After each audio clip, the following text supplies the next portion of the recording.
Wait कर, मैं call back कर रहा हूँ, ठीक है? कॉल बैक कर रहा हूँ, ओके।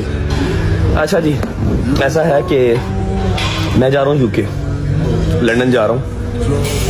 मुझे खुल के बताने की जरूरत नहीं है, आप लोगों को ईच एंड एवरीथिंग का पता ही है। और लंदन जहाँ मैं जा रहा हूँ, घर है मेरा, आपको पता ही है।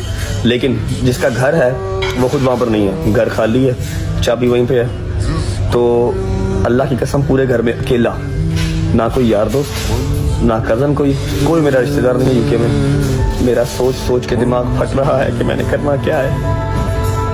मैं कभी नहीं डरा, मैं कभी नहीं डरा, मैं कभी नहीं घबराया।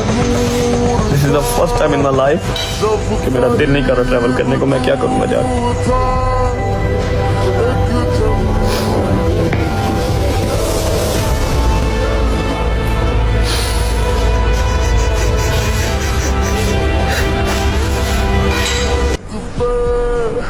कुछ मेरे